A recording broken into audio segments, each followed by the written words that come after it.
Բարի երեկո, դուք դիտում եք Հորիզոնը։ Վարչապետի գլխավորությամբ տեղի ունեցած խորհրդակցությանը քննարկվել են հարկային քաղաքականությանը առնչվող հայեցակարգային հարցեր։ Ներկայացվել են նպատակները, որոնց իրագործմանը պետք է միտված լինի հարկային քաղաքականությունը։ Հանրադարձ է կատարվել նաև շահութահարկի, եկամտային հարկի, հայտարարագրման, գույքային հարկերի համակարգերին վերաբերող թեմաների։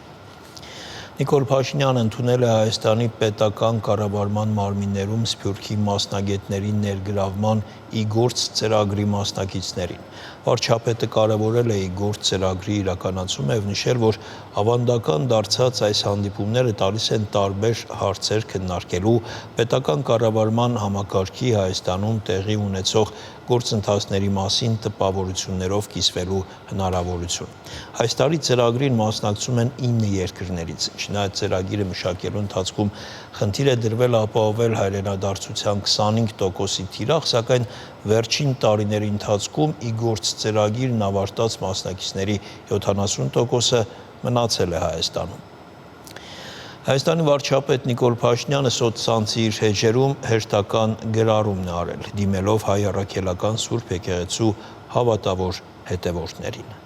Որպես ձեզնից մեկը դիմում եմ ձեզ, մեզ անհրաժեշտ է գործուն քայլեր ձեռնարկել Մայրաթոր Սուրբ Էջմիածնի վեհարանը ազատելու եւ կաթողիկոսարան նոր ընտրություններ կազմակերպելու ուղղությամբ։ Այս փուլում պիտի ստեղծենք համակարգող խումբ վերենշված օրակարգի կազմակերպչական հարցերը կարգավորելու համար։ Համակարգող խմբի անդամ կարող են դառնալ հայաստանյաց առաքելական Սուրբ Եկեղեցուային հետևորդները, ովքեր իրենց ամբողջ հոգով հավատում են մեր կենդանի Տիրոջը Հիսուս Քրիստոսին։ Գոնե մեկ անգամ սկզբից մինչև վերջ կարդացել են Աստվածաշունչը, վերջին 5 տարում գոնե մեկ անգամ պահել են մեծ պահքը, ամեն օր աղոթում են, հավատում են, որ Մայրաթորի նորոգման օրակարգը բխում է հայաստանյաց առաքելական Սուրբ Եկեղեցու, մեր ժողովրդի, մեր պետության շահերից եւ համապատասխան է մեր նախնիների Սուրբ ավանդին։ Համակարգող խմբի անդամ կարող են լինել թե տղամարդիկ, թե կանայք, թե աշխարհիկ մարդիկ, թե հոգեվորականներ։ Կուսակրոն հոգեվորականների դեպքում պարտադիր է, որ նրանք խախտած չլինեն կուսակրոնության ուխտը։ Համակարգող խմբի առաջին 10 անդամների ընտրության պատասխանատվությունը կվերցնեմ ինձ վրա, վերենշված չափանիշների շուրջ ունեցած զրույցների գնահատմամբ։ Հետագայում խումբը ինքը կորոշի իմ դայման ընթացակարգերը, իր կառուցվածքը եւ այլ հնարավոր հարցեր։ Հասկանում եմ, որ համակարգող խմբի անդամության վերենշված չափանիշների մեծ մասը օբյեկտիվորեն հնարավոր չէ ստուգել, բայց շփումներում, զրույցներում Աստծո օգնությամբ հնարավոր է պարզել, հնարավոր է տեսնել հոգու աչքերով։ Վերենշված չափանիշներին համապատասխանելու պարագայում խնդրում եմ համակարգող խմբի կազմում ընդգրկվելու համար ձեր անուն, ազգանունը, հեռախոսի համարը ուղարկել nikolpashinyan@gmail.com էլեկտրոնային փոստի հասցեին subject տողում գրելով համակարգող խումբ։ Խնդրում եմ կարճ գրել նաև ձեր մասնագիտության եւ կամ զբաղմունքի մասին։ Համակարգող խմբի ձևավորումը տեղի կունենա աշխատանքային կարգով, մինչև խումբը ինքը կորոշի հայտարարել իր մասին։ Մեր այս գործունեության ընթացքում գայթակղության բազմաթիվ խոսքեր են հնչելու։ Մեզ մեղադրելու են ամենատարբեր մեղքերում։ Այդ ամենին նայեք ձեր հոգու աչքերով, լսեք մեր կենդանի Տիրոջ Հիսուս Քրիստոսի ձայնը եւ առաջնորդվեք ըստ այդմ։ Աշխատանքային այցով Ֆրանսիայում գտնվող նախագահ Վահագն Խաչատուրյանը ՄԱԿ-ի օվկիանոսի հարցերով 3-րդ համաժողովի շրջանակներում հանդիպել է ՄԱԿ-ի կենսաբանական բազմազանության մասին կոնվենցիայի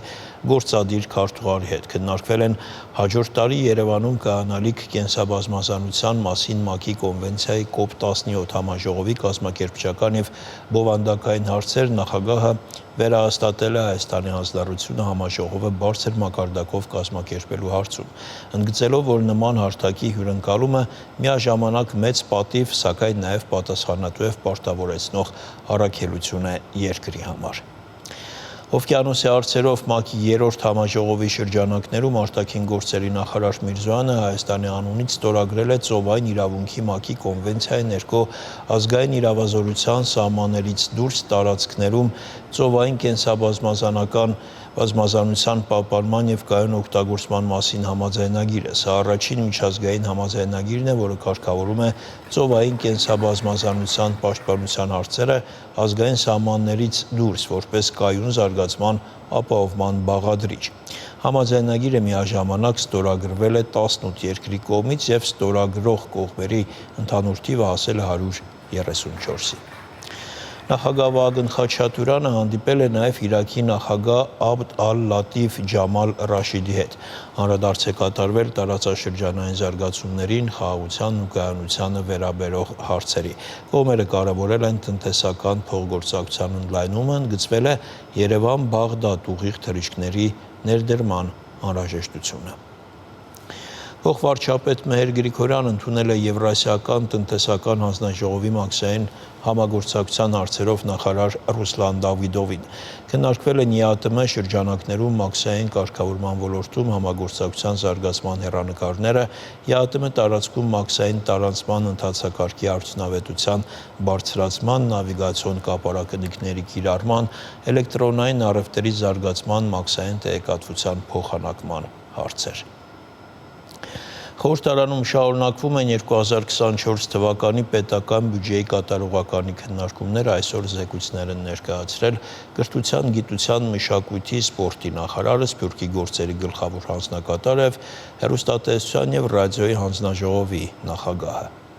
2024 թվականի բյուջեով Իգոր ծրագրի իրականացման համար հատկացվել է ավելի քան 242 միլիոն դրամ, իսկ փաստացի ծախսը կազմել է շուրջ 188 միլիոն։ Այդ ծրագրի շրջանակում Սփյուռքի գործերի գլխավոր հանձնակատարի խոսքով ունենք 70% հայրենադարձություն։ Սա այն դեպքում, երբ 2019 թվականին ծրագիրը մեկնարկելիս որպես թիրախային ցուցանիշ են դրել 25%-ը։ Հայրենադարձվածների մեծ մասը սակայն աշխատանքի են անցել մասնավոր հատվածում, որովհետև ըստ Զարե Սինանյանի աշխատավարձներն այնտեղ ավելի բարձր են։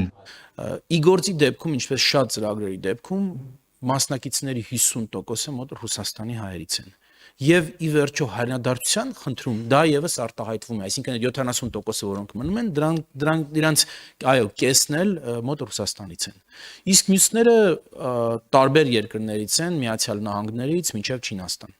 Կրթության, գիտության, մշակույթի և սպորտի նախարարության 2024 թվականի ծախսերն էլ ավելի քան 285 միլիարդ դրամ են կազմել։ Բյուջեն սակայն թերակատարվել է։ Այս մասով նախ պարզաբանում ներկայացրեց ֆինանսների նախարարը Վահե Հովհաննիսյանի խոսքով թերակատարման պատճառը հիմնականում պայմանավորված է հանրակրթական և նախադպրոցական հաստատությունների կառուցման ու բարելավման ծրագրի նախատեսվածից ցածր կատարողականով։ Ընդդիմադիրները դժգոհեցին, կառավարությունը չի կարողանում ապահովել իր խոստումը և մինչև 2026 թվականը կառուցել 300 դպրոց, 500 մանկապարտեզ։ Կրթության, գիտության, մշակույթի և սպորտի նախարարը շտապեց հանգստացնել մտահոգվողներին, ասաց, այն թվերը, որոնք գրված են կառավարության ծրագրում, դառնալու են իրականություն։ Ձեր թերահավատությունը տեսնելով ու մտահոգությունը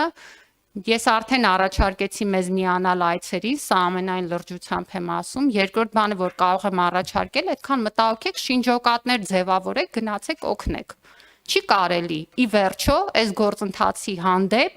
այսպիսի վերաբերմունք ձևավորել։ Այդ դպրոցները, որոնցում մեր երեխաները սովորել են, առաջին հերթին անվտանգ չեն եղել, Տիկին Կյուրեղյան։ Ու սա մեր համար ոչ թե ինչ որ ցանկերում ինչ որ թիվ անելու կամ չանելու խնդիր, այլ մեր երեխաների համար լավ միջավայր ապահովելու, լավ կրթություն ապահովելու խնդիր է։ Ու ես խնդրում եմ այս ծրագրի հանդեպ այդ վերաբերմունքով հանդերձ ամեն դեպքում կամահրանքը ամեն դեպքում բացառել։ Ինձ համար դա ընդունելի չի ուղղակի։ Ժաննա Անդրեասյանը խոսեց նաև ատեստավորման ծրագրից։ Այս միջոցառման համար նախորդ տարի հատկացրել են ավելի քան 6 միլիարդ դրամ, ինչը 1.9 անգամ ավել է 2023 թվականի ցուցանիշից։ Իսկ այս տարվա ցուցանիշներն ըստ նախարարի շատ ավելի բարձր են։ Արդեն իսկ դիմել են բազմաթիվ ուսուցիչներ։ Առաջիկայում կտրվի հայտարարությունը կամավոր ատեստավորման դիմումների, ատեստավորման բուն գործընթացը նախատեսում ենք նոյեմբերին անցկացնել, ինչպես եւ նախորդ տարի, երբ առաջին անգամ անցկացրեցինք էլեկտրոնային եղանակով, այս տարի նույնպես էլեկտրոնային ձևաչափով ատեստավորման անցկացումը կապահովենք։ Իսկ հեռուստատեսության և ռադիոյի հանձնաժողովը 2024 թվականին ապահովել է 98.8% կատարողական։ Տիգրան Հակոբյանի ղեկավարած կառույցի բյուջեի ընդհանուր ծավալը եղել է մոտ 400 միլիոն դրամ։ Պետական տուրքերի գծով մենք գերակատարել ենք, այսպես ասած, պլանը 36 միլիոն էր պլանավորված, 34.3 փաստացի եղել, դա պայմանավորված է նրանով, որ արտահերթ որոշ լիցենզավորման մրցույթներ են եղել եւ նաեւ այլ եկամուտներ են ունեցել, դա իրավախախտումներից առաջացած տուգանքներն է 5.9 միլիոն, ավելի քիչ քան 2023 թվականին, դա պայմանավորված է նրանով, որ 2023-ին ունեցել ենք 64 վարույթ, իսկ 2024-ին 45 վարույթ։ Սա բացի ամեն ինչից վկայում է, որ մեր հանձնաժողովի կարգավորման տակ գտնվող հեռարձակողները շատ ավելի կարգապահ են դարձել, եւ դա ես կարծում եմ նույնիսկ անձեն աչքերով շատ ժամանակ երևում է։ Տիգրան Հակոբյանի խոսքով հանձնաժողովն իր առջև դրված պարտավորություններն ու խնդիրները կատարել է։ Հեռուստատեսության եւ ռադիոյի հանձնաժողովի նախագահը օրենսդիրներին փոխանցեց նաեւ իր մտահոգությունը։ Հանձնաժողովն իր գործիքակազմով շարունակում է կարգավորել տեսալսողական հարթակների փոքր հատվածը։ Վահագն Հակոբյան, Հորիզոն։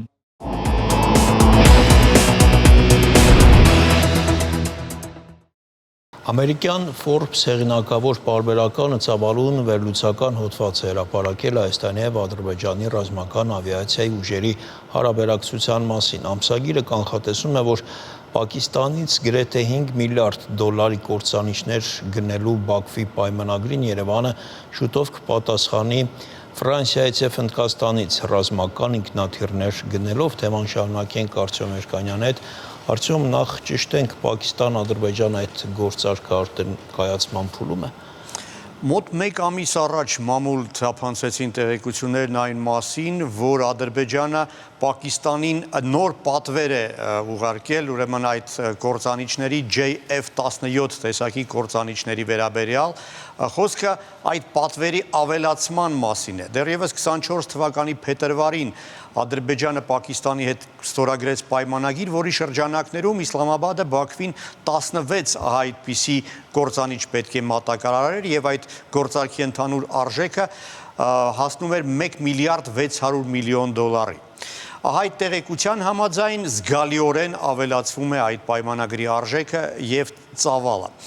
Տեղեկությունները դրա մասին ոչ Իսլամաբադում, ոչ Բաքվում չէին հաստատել, բայց ասեմ, որ այդ տեղեկությունները հավանաբար պատահական չէր, որ տարածվել էին Պակիստանի վարչապետ Շարիֆի Բաքու կատարելիք այցից առաջ։ Իսկ այցից անմիջապես հետո Պակիստանի իշխանությունները հաստատեցին այդ տեղեկությունը։ Այսինքն կարող ենք ենթադրել, որ հենց Բաքվի այցի ընթացքում ստորագրվել է այդ պայմանագիրը, թեև պաշտոնապես պայմանագրի ստորագրման մասին որևէ հաղորդագրություն չի տարածվել։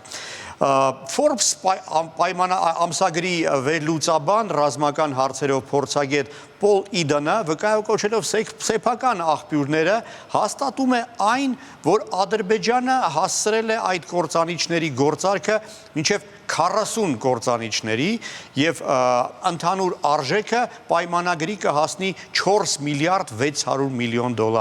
Դա Պակիստանի պատմության մեջ խոշորագույն գործարքն է ինքնաթիռների մատակարարման վերաբերյալ։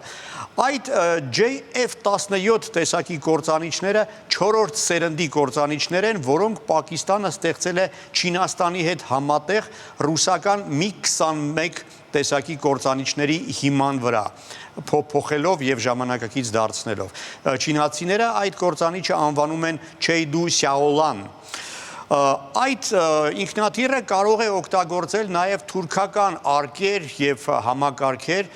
որոնք Ադրբեջանը արդեն ունի իր զինանոցներում։ Այդ կործանիչները իրենց բավական լավ են ցուցաբերել վերջին Պակիստանը-հնդկական հակամարտության ժամանակ։ Հայտնի է, որ JF-17 կործանիչներից մեկը կարողացել էր խոցել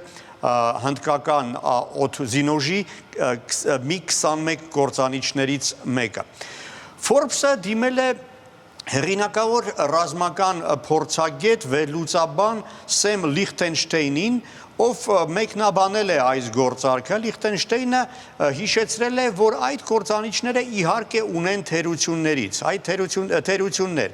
թերություններից մեկը այն է, որ ինքնաթիռը ունի անտեսանելիության համակարգեր, որոնք ունեն օրինակ 5-րդ եւ 6-րդ սերնդների կործանիչները, բայց ունի նաև առավելություն եւ գլխավորը այդ առավելությունը այն է, որ բավական էժան է համեմատած եվրոպական, ամերիկյան եւ անգամ ռուսական նմանատիպ ինքնաթիռների հետ։ Ամեն դեպքում արդյոք եթե այս գործարքը կայանա ուժերի հարաբերակցությունը ինչպես ինչքան կփոխվի։ Դե պետք է հաշվի առնենք, որ մինչև հիմա Ադրբեջանը ուներ միայն բավական հին ռուսական ինքնաթիռներ, մի 29 կործանիչներ եւ Su-25։ Այս գործարքը իսկապես զգալիորեն փոխում է ուժերի հարաբերակցությունը եւ որակական եւ քաղաքական իմաստով, բայց դե պետք է նշեմ, որ հայտնի չէ թե երբ են մատակարարվելու, այսինքն բավական ժամանակ դեռ կա, թեև ժամանակն է նաեւ պատասխանելու։ Forbes-ը նույնպես գնահատում է, որ այս գործարքը կփոխի ուժերի հարաբերակցությունը, եթե Երևանը շատ արագ պատասխան չտա։ Եվ նաև կանխատեսում է, որ Երևանը հավանաբար շատ շուտով տալու է իր պատասխանը։ Նույնպես կրկին դիմում է այս հարցով Forbes-ը Սեմ Լիխտենշտեյնին, ով ամերիկյան Risk Assistant Network վերլուծական կազմակերպության գլխավոր փորձագետն է, ընկերությունը մասնագիտանում է սպառազինության շուկայի վերլուծության հարցերում, եւ Լիխտենշտեյնը պատասխանում է, որ Երևանի ընտրությունը շատ մեծ չէ, կամ Երևանը պետք է դիմի Փարիզին ակնկալելով ֆրանսիական Rafale կործանիչների մատակարարումը, ինչը միանգամայն իրատեսական է համարում մեկնաբանը, կամ պետք է դիմի Հնդկաստանին, խնդրելով վաճառել իրեն Su-30SM ռուսաստանյան կործանիչների մոդիֆիկացված տարբերակը։ Հնդկաստանը իր մոտ արտադրում է այդ կործանիչները ռուսական լիցենզիայով։ Փորձագետը ավելի հավանական է համարում, որ մենք Հնդկաստանի հետ գործ կբռնենք, նախ քանի որ հնդկական արտադրության կործանիչները ավելի էժան են, բացի այդ նրանք արդեն համատեղելի են հնդկական արկերի եւ այլ տեխնիկայի հետ, եւ նույն այդ Հնդկաստանը կարող է մոդեռնիզացիայի ենթարկել մեր ունեցած ռուսական կործանիչները, ինչը նույնպես արդեն ակտուալ է եւ անհրաժեշտ։ Պարբերականը գրում է, որ Հնդկաստանը պատրաստ կլինի գործ ունենալ Հայաստանի հետ, քանի որ Հայաստանը Պակիստանի հակառակորդն է, իսկ Պակիստանը Հնդկաստանի հակառակորդը։ Շնորհակալություն, Արտյոմ։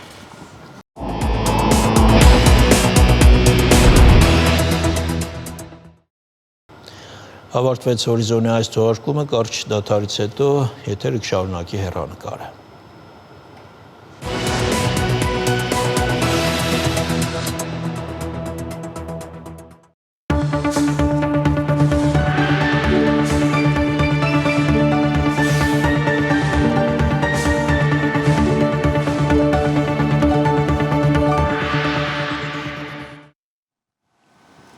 Հեռանկարը այսօր հյուրընկալել է քաղաքագետ, հանրային գործիչ Հարություն Մկրտչյանին։ Բարև ձեզ, պարոն Մկրտչյան, շնորհակալ ենք մեզ հյուրընկալվելու համար։ Սկսենք երևի թե մեր ներքաղաքական, մեր ներքին խնդիրներից։ Վարչապետը այսօր շատ բաց տեքստով խոսեց, ավելի ճիշտ գրեց կաթողիկոսական նոր ընտրությունների մասին։ Կարող ենք ասել, որ եկեղեցի պետություն կամ եկեղեցի իշխանություն այդ հակասությունները արդեն շատ խորը, շատ կոնկրետ հարճակատման պատերազմի են վերածվել։ Շնորհակալ եմ հրավերի համար նախ։ Գիտեք, ես չէի ուզենա այդ ճանապարհով քննարկումները տանել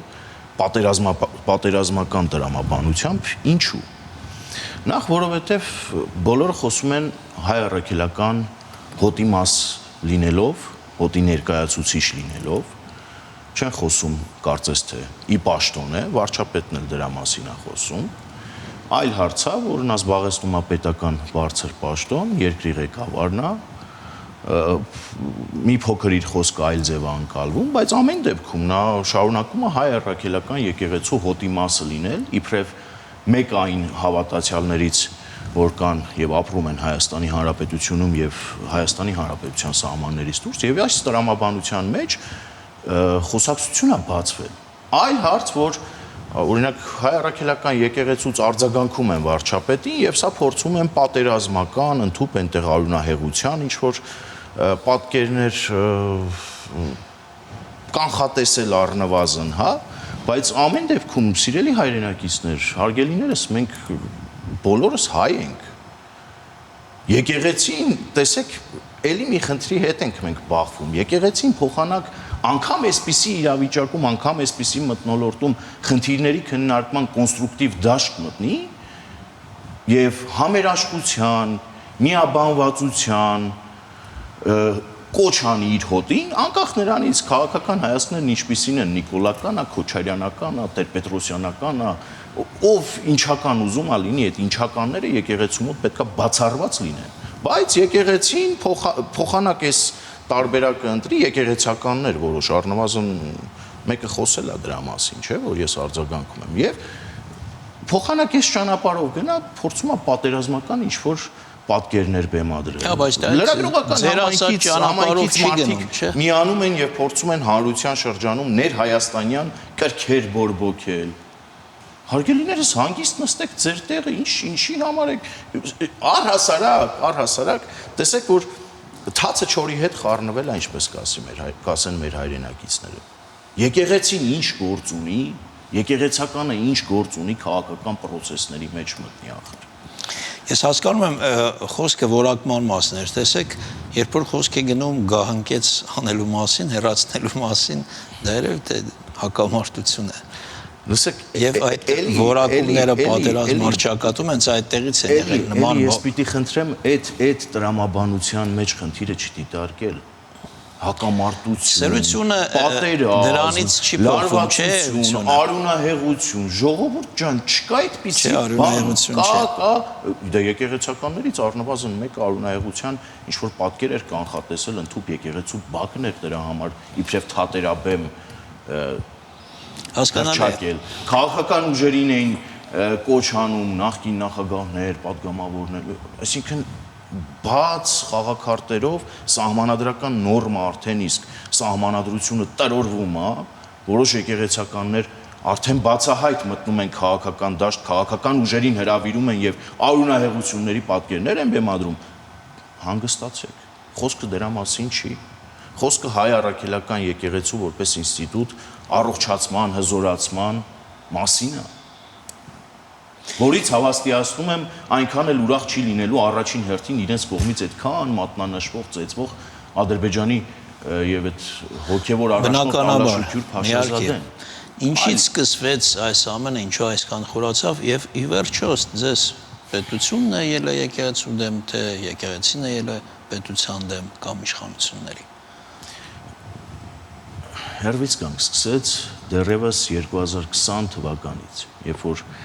նոյեմբերի 9-ի փաստաթուղթը այդ հայտարարության տեքստը ստորագրվել էր, Հայաստանի Հանրապետությունում մթնոլորտը գերլարված էր ներքաղաքական, ունենք զոհեր, ահռելի կորուստներ եւ այդ իրավիճակում կային 17 պլյուս մի այսպիսի ձևաչափ կար կուսակցությունների, ովքեր պահանջում էին վարչապետի հրաժարականը։ Չէին պահանջում արտահերթ ընտրություններ, պահանջում էին կոնկրետ հրաժարականը։ Ու այդ պարագայում ես հիշում եմ հոգևոր դասը կրկին անգամ հավաքվեց եւ այլևս կաթողիկոսի եւ հոգևոր դասի անունից կոչ արեց վարչապետին հրաժարական տալ։ Սա քաղաքականության մեջ մտնելու։ Իսկ երբ որ եկեղեցին շատ խորը թափանցեց քաղաքականություն, սա շարունակվեց ոսկեպարում, Կիրանցում։ Մի հոգևորական քաղաքացի Վազգեն Գալստանյան, որովհետև գիտեք, ես հիմնավոր եմ, ինչու եմ քաղաքացիով դիմում, հա, ոչ թե սրբազան։ Ոսկեպարի եկեղեցին հայտարարում էր, որ հանձնվելու է Ադրբեջանին։ Վստահ, շատ վստահ, ինչպես որ հիմա հայտարարում է, որ աշխարհաքաղաքական կենտրոնները իրեն ինչ որ տեղեկություններ են հայտնել Հայաստանի ապագայի վերաբերյալ եւ կոչ արել իշխանափոխություն անել։ Նույն այսպես ջանասիրությամբ ոսկեպար եկեղեցին ասում էր հանձնվում է Ադրբեջանին։ Կիրանցից քայլելով եկավ Հանրապետության հրապարակ, երբ որ մեր հայրենակիցները ես ինքս էլ մտահոգված էի այդ իրավիճակում սահմանազատման, սահմանագծման process-ի սահուն ընթանալու հերանեկարի ուղղությամբ եւ իմ դիրքորոշումը անգամ երբեմն շատ կոշտ արտահայտել եմ, բայց Վազգեն Գալստանյանը եկավ Հանրապետության հրապարակ, տվեց 5 րոպե, 15 րոպե, կուլմինացիան այդ օրվա ավարտվեց կոնգրես հյուրանոցի ֆոյեում, հռչակվեց, որ պետք է իմպիչմենտի գործընթաց նախաձեռնվի, Իշխան Զախարյանը չմիացավ գործընթացին, այդ խմորումը չստացավ, հրավիրեց փողոց Հայաստանի Հանրապետության քաղաքացիներին, շրջափակեց ազգային ժողովի շենքի, իբրև թե Բաղրամյան պողոտայում ոստիկանության հետ ուղիղ բախումներ հրահրեց։ Կան չէ կադրերը, ասում եմ, սաղավարտները հանեք, մենք չենք հարձակվելու ձեր վրա։ 5 րոպե հետո բետոնե այդ սալիկներով հարձակվում են ոստիկանների վրա։ Այս ամեն ինչից հետո կարելի էր ընդամենը մինիմում ներողություն խնդրել։ Հայտարարել, որ աշխարհաքաղաքական կենտրոններից եկած տեղեկությունը ոսկեպարի եկեղեցու Ադրբեջանին հանձնվելու մասին մեզ կեղծ է եղել, առնվազն, սեփական դեմքը գոնե փրկելու համար։ Սա փոխանակ անելու եկեղեցականները, որոշ եկեղեցականներ ընդգծված կան, նրանք բացահայտ են, նրանք երևում են։ Կան նաև եկեղեցականներ, որոնց այս ամեն ինչը բնավ դուր չի գալիս։ Գիտեք, կան եկեղեցականներ, որոնց այս ամեն ինչը բնավ դուր չի գալիս։ Եկեղեցականը չպիտի մտնի քաղաքական process-ների մեջ։ Ու այդ եկեղեցականները եւս պետք է իրենց խոսքը ասեն։ Իբրև հայ առաքելական եկեղեցու հովիվներ, իբրև հոգևոր ամեն մեկը իր տարածքում առաջնորդներ պետք է այդ խոսքը ասեն։ Ներողություն չխոսենք առհասարակ։ Այդպես է դուրս գալիս։ Կամ վարչապետը, եթե ի պաշտոն է վարչապետը, այլևս հայ առաքելական եկեղեցու հոտի մաս չի եւ կարծիք արտահայտելու իրավունք չունի, այն պարագայում, երբ որ հակառակ կողմը սահմանադրական նորմը ոտքի տակ տալով անընդհատ փորձում է քաղաքական process-ների մեջ խաղալ։ Ում համար խաղալ, ինչի համար խաղալ, սա էլ այլ քննարկման հարց է։ Բելարուս ինչի այցելել, Շվեյցարիայում Լեռնային Ղարաբաղի մեր հայրենակիցների վերադարձի մասին խոսելիս ծրագիր կա առհասարակ դրա տակ դրված կամ դա եկեղեցու գործն է։ Լավ, հիմա վարչապետը, այսպես է, հեռացնելու նախաձեռնությամբ է հանդես գալիս, չի համարում, որ սա մի քիչ ռիսկային քայլ է, ինչ նկատի ունեմ։ Եթե չստացվի կաթողիկոսին հեռացնելը, կստացվի, որ կաթողիկոսը հաղթեց։ Եթե հաղթեց, ուրեմն վարչապետը պարտվեց, իսկ արչևում ընտրություններ են, այսինքն ռիսկայնություն չկա այս սցենարով շարունակելու ընթացքը։ Առհասարակ եկել է կարմիր, թե կա երաշխավորված հաշվարկ, որ կա հստակ կարծում եմ քաղաքական կամք, իբրև հայ առաքելական եկեղեցու հոտի մաս, իբրև արժանավոր հավատացյալ կամք իրավիճակը բեկելու, իրավիճակը փոխելու, կարմիր գծեր գծելու։ Ինչ առումով կարմիր գծեր, որ եթե սահմանադրությունն ասում է, որ եկեղեցին եւ պետությունը տարանջատ են, այդ սկզբունքը պետքա պահվի։ Եթե տեղափոխվում ենք հոգևոր դաշտ, Հայաստանի Հանրապետության յուրաքանչյուր քաղաքացի, յուրաքանչյուր հավատացյալ հայ առաքելական եկեղեցու հետևորդ իրավունք ունի իր եկեղեցու մասին կարծիք արտահայտել, եկեղեցական կանոնագիրքը եթե խախտվում է, ի վերջո աշխարհիկները եւս մասնակցում են, չէ՞, կաթողիկոսի ընտրությանը։ Իհարկե, աշխարհիկները մասնակցում են, տեսակետ ունեն։ Հիմա պնդումներ կա, որ աշխարհիկները անգամ նախկինում եկեղեցականների վրա 30%-անոց քվոտա ունենալով ճնշում են գործադրել եւ իրենց կաթողիկոսի տեխնացուին են առաջ բերել։ Այդպիսի պնդումներ էլ կա, չէ՞։ Այսինքն աշխարհիկ հոտը առհասարակ մասնակից է միշտ եղել այդ process-ին եւ ունենք մի իրավիճակ, որ կուսակրոնության ուխտը խախտվել է։ Ժողովուրդ ջան, սա հարց է թե հարց չի, ուղղակի։ Ֆիքսենք, սա հարց է թե հարց չի։ Մեզ ուզում է, իբրև հավատացյալ, թե չի ուզում։ Թե շարունակում ենք ծուռ հայլիների թագավորության մեջ ապրել, ոչինչ չտեսնել կամ աչքերներս փակել, այդպիսի մի բան էլ կա, չէ՞, ժողովրդի շրջանում տարածված, ասում է, երբ որ մի տեսնող քաղաքացի մտնում է մի գյուղ, որտեղ բոլորը կույր են, ինքն է ստիպված աչքերը փակում, ասում է, ես էլ եմ կույր, բայց այս ամեն ինչ պետք է թոթափել, որովհետև նորից եմ կրկնում, գծերը հատվել է, եթե հատված չլիներ, այս խոսակցությունները կուսակրոնության ուխտի մասով նոր է, իհարկե ոչ։ Տարիներ շարունակ առնվազն մամուլը գրել է, այս խոսակցությունները եղել է, չի բացվել։ Ինչու՞։ Որովհետև այդ եկեղեցին, եկեղեցականները, նույն վեհապար հայրապետը, որ օրհնում է Վազգեն Գալստանյանի շարժումը, մտել են քաղաքական process-ների մեջ, որ աշխարհաքաղաքական կենտրոնների ուղղորդմամբ Վազգեն Գալստանյանին կանչեք այդ հարցը կուղեք, ինքը երևի թե կպատասխանի։ Հասկանալի է, ամեն դեպքում բոլոր այն փորձագետները, քաղաքագետները, ովքեր կիսում են ձեր կարծիքը, քննադատել են կամ որոշակի քննադատել են վարչապետի բառապաշարը, այն հայտնի գրառումների մասին է խոսքը։ Դե բառապաշարի մասով գիտեք ում է հաճելի։ Հիմա բառապաշարը մի կողմ դնենք։ Ամեն մեկը ինքն է ընտրում ինչ բառապաշարով հանդես գա, հայոյանք չի պարունակում, օքեյ, անցանք առաջ։ Դա խնդիր է, դրանից հետո շարունակությունը, բառապաշարը եւ արտահայտվելու ձևը մի կողմ դրած, խնդրին անդրադառնանք։ Խնդիր կա տակը, ընդունում ենք, արձանագրում ենք, թե չենք արձանագրում։ Թե չէ բառապաշարը ամեն մեկը ընտրում է։ Ես ուզում եմ մեր կարճ ժամանակահատվածում հասնենք եւ բառապաշարի մասով այլ խնդիրներից էլ խոսենք։ Քաղաքական մշակույթ են փորձում փոխել։ Բառապաշարի մասով առհասարակ ես կարծում եմ պետքա ворթեգրել հստակ քաղաքականություն։ Ես դա անվանել եմ իրենց հասու ռուսերենով какой привет, эльбетар ответ, ամեն մեկը թող իմանա ինչպես բարևի, այդպես էլ պատասխան ստանալու, որովհետեւ դա էլ եկեք արձանագրենք, էլի։ Ամեն դեպքում չեն կարող ասել, որ քաղաքական մշակույթը վերելք է ապրում մեր երկրում։ Ես ուզում եմ մենք հայ-ռուսական հարաբերություններից էլ խոսենք,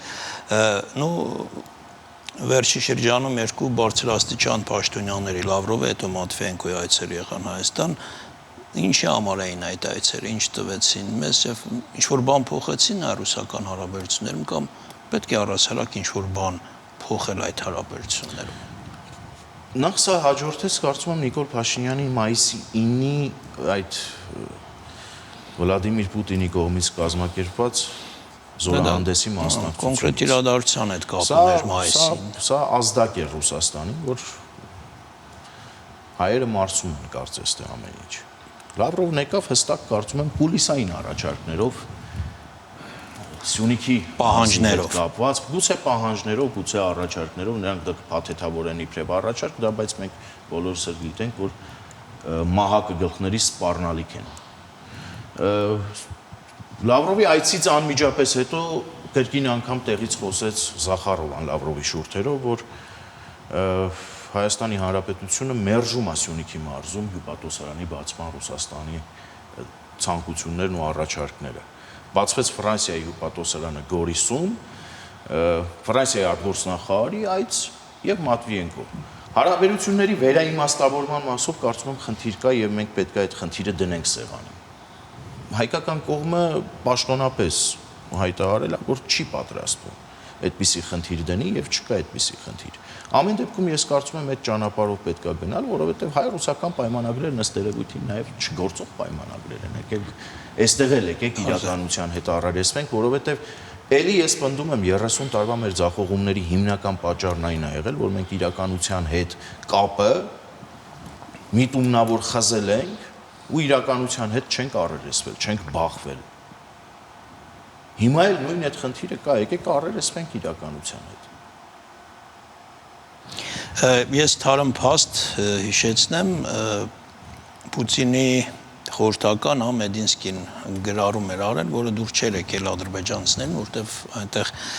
ռուս-ուկրաինական այդ հակամարտության կոնտեքստում Ղարաբաղի հետ որոշակի համեմատություն կար, բնականաբար դա դուր չէր եկել եւ Զախարովան ինչ որ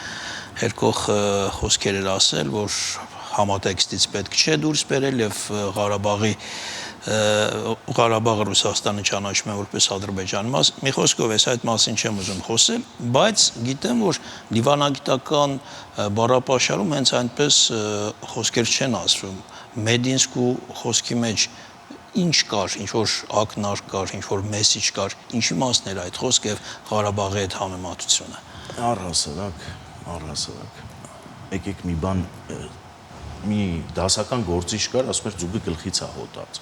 Եկեք հասկանանք որտեղից է խնդիրները գալիս։ Ռուսաստանի Դաշնությունը հիմա ինչ էլ ասի,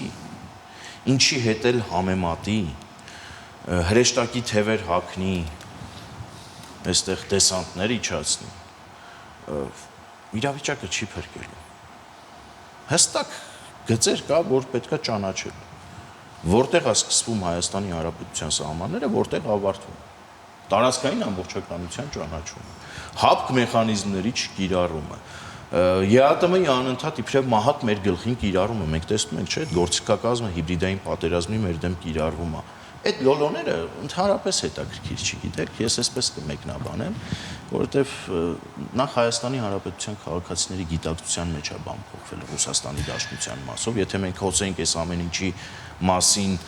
հայ-ռուսական հարաբերությունները դիտարկեինք, հավաստիացնում եմ ձեզ ժողովրդի 80%-ը պրոռուսական դիրքորոշումներ ուներ, դեպի Ռուսաստան կողմնորոշում ուներ եւ բոլորը հավատացել էին այդ հեքիաթին, որ Ռուսաստանի Դաշնությունը տարածաշրջանում խաղաղություն է ուզում, ուժեղ Հայաստան է ուզում։ Այդ իրականության հետ մենք բախվել ենք, փաստերի հետ ուղղակի չես կարող կռիվ տալ։ Մնացածը ով ինչ կասի, ով որտեղից կխոսի, մեծ հաշվով այդ ամեն ինչի պետք չի ուշադրություն դարձնել եւ ընդունված օրինագծերին համահունչ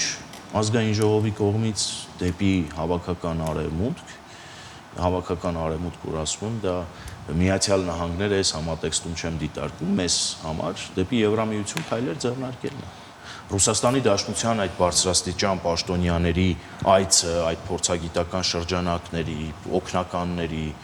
հայտարարությունները դրա մասին են խոսում, որ նաև Հայաստանը պիտի դեպի Եվրամիություն քայլ չանի։ Մեր ժամանակը ավարտվում է պարզապես այդ նոտայով ավարտելու համար, իսկ մենք ավելի դիրքավորվում ենք այդ ուղղությամբ։ Ես ուզում եմ նաև հաջորդ տարի սպասվող իրադարձությունները մեջ բերել, COP17-ը եւ եվրոպական համայնքի կարճ երկու բառով եւ ավարտենք։ Միջոցառումները իրականում գործողությունների ցուցիչ չեն։ Ես կարծում եմ, որպեսզի շոշափելի ձեռքբերում մենք համարենք, առնվազն այդ միջոցառումների ընթացքում պետք է մեկնարկը տրվի, գոնե թե Եվրոպական միության անդամակցության տեխնացուի հայտ Հայաստանի Հանրապետությունը ներկայացնի, իբրև նաև հյուրընկալող կողմ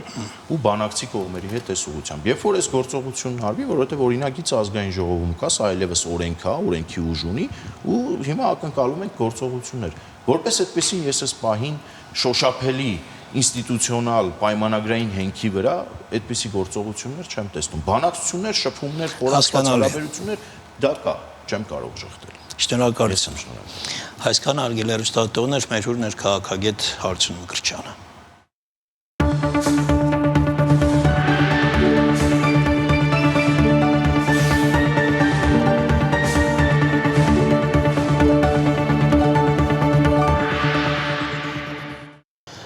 Զինվորի տան համար նոր մասնաշենք է բացվել, ինչի շնորհիվ առավել արժանապատիվ պայմաններում ավելի մեծ թվով զինհաշմանդամներ միաժամանակ կարողանան բուժում ստանալ։ Դիտեք մեր հաջորդ տեսանյութը։ 44-օրյա պատերազմից հետո զինհաշմանդամություն ունեցող անձանց թիվն ավելացել էր եւ անհրաժեշտ էր կառուցել նոր մասնաշենք։ Վիվան որդեգրելով այս տեսլականը կանգնեց զինվորի տան կողքին։ Զինվորի տան կողքին լինելը կարևոր առաքելություն է Վիվայի համար։ Ասել, որ այսօր այստեղ նոր մասնաշենք է բացվում, նշանակում է ոչինչ չասել։ Սա ոչ թե ուղղակի տարածք է, այլ մեծ նպատակների իրականացման կենտրոն, որտեղ իրենց անհավանական նվիրումն ու ջանքերն են գործադրել ու բուժաշխատողները։ Թող այս տարածքն իրական կյանքի սենյակ լինի բուժառուների համար։ Ինչպես մասնաշենքը կառուցվեց զրոյից, այնպես էլ կյանքը կարելի է սկսել նորից։ Հենց այս գաղափարի շուրջ է կառուցված կյանքի սենյակ ծրագիրը, որը նոր շենքում հնարավորություն է տալիս իրականացնել նաև սոցիալ-կենցաղային ռեաբիլիտացիա։ Վիվա ընկերության աջակցությամբ մենք կարողացանք իրականացնել զինվորի տան բացման օրվանից մեր ծրագրերից մեկը, այս լրացուցիչ 600 քառակուսի մետրը շուրջ որը որ ավելացավ, այսպես ասած փրկություն էր տղաների բուժումը լիարժեք կազմակերպելու համար։ Այժմ կարող եմ ասել, որ աշխարհում այլևս չկա վերականգնողական բուժման որևէ ուղղություն կամ վերականգնողական բուժման առնչվող որևէ ծրագիր եւ գործընթաց, որը չկա Հայաստանում։ Այս մասնաշենքը մի նոր հնարավորություն է թե զինվորական հաշմանդամների, թե քաղաքացիական անձանց համար։ Բուժառուների հետազոտումն իրականացվելու է նոր տեխնոլոգիաների միջոցով, ինչը թույլ է տալու 2D ձևաչափով տեսնել եւ ժամանակին բացահայտել հնարավոր խնդիրները։ Քաղաքացիական կարող են օգտվել տարբեր պատճառներով, որոնք որ հայտնվել են այդ վիճակում եւ զինվորի տունը իրականացնում է նման ծրագրեր եւս եւ այդ ամբողջ հասույթը, որը որ քաղաքացիական անձիկ վճարում են զինվորի տանը եւս նպաստում է մեր զինվորների առողջությանը։ Կարևոր նշանակության նոր մասնաշենքի կառուցման ամբողջ աշխատանքներն իրականացվել են Վիվայի աջակցությամբ։ Այդ նպատակով ընկերությունը նվիրաբերել է 159 միլիոն դրամ։ Զվարթ Ղազարյան, Հայկ Սուքիասյան, Հորիզոն։